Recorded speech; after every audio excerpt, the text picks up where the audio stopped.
Etelä-Karjalassa. Ja Salmin maalaskunta oli Souhuisi Orusjärvi. Äiti oli siellä työssä. Ja minun raukka isäni tuli vankilasta, koska hän oli Suomessa sotavankina. 44. vuotena Suomesta pois, punaristi. 2 vuotta tutkinnossa leirillä Moskovin alueella ja 5 vuotta Khabarovskin vankiloita.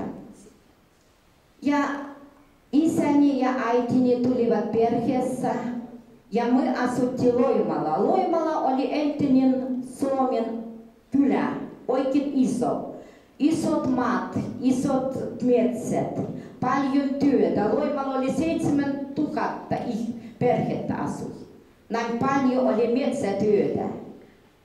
Ja meidän perhe pikkuhiljaa, lehmät, maatyötä, isäni ahkera karjalainen musikka, paljon metsätti ja kuunteli äiti. Ja meidän perheessä oli toisina jo, inkeriläiset perheet olivat oikein ystävällisiä. Ja käytiin sunnuntain, meitä kasvatettiin, vaikka meidän perheessä, vaikka teidän perheessä. Sunnuntain puhtas päivä. Ja inkeriläiset käytiin, meidän perheessä ei juotu kahvia. Meillä oli chaju ja rahkaa piirakka ja mustikkapiirakka. Ja inkeriläiset katsottiin Suomen puolella. Isot metsät ja siellä oli Suomen raja. Ja sanottiin rakas Suomen maa. Ja moni vuosi minä käyn ajattelemaan, tulee muistan näitä sanoja. Ja minusta, että rakas Suomen maa merkitsee, että suomen kieli ja kirkot ja luterilaiset kirkot, missä saa käydä kuuntelemassa Jumalan palvelusta.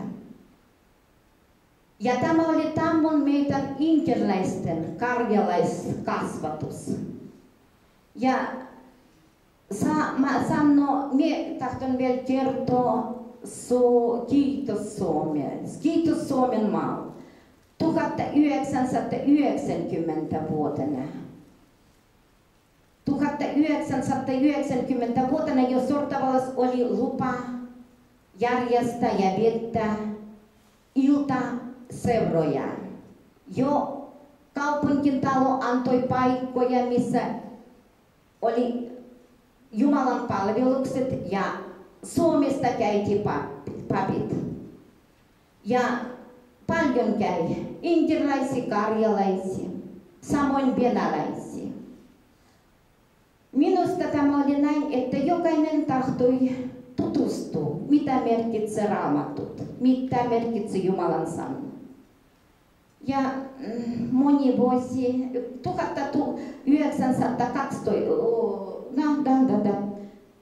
2012 vuotena meille Sortavallassa on järjestetty uudesta Inkeriliitto.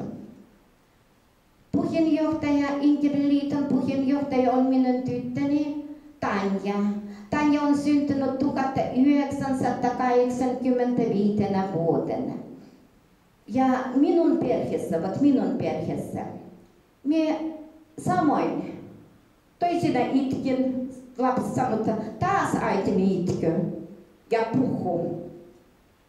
Koska minä käyn puhumaan äitin pitkiä matkoja. Ja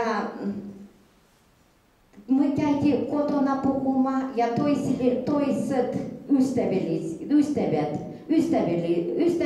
inkeriläisille. Ja 3 vuotta me käytiin Petroskoissa. Joka kerta käytiin on tämmöinen ministerство justitia. Paperit nämä. Joka kerta sanottiin, tulkaa 3 kuuta. Aika teillä tulkaa ottamaan. Tanja Männö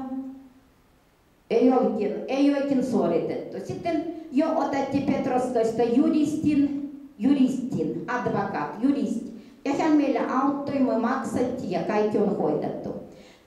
Mitä tultiin kaupunkin taloon? Minä otin mukaan kirjan.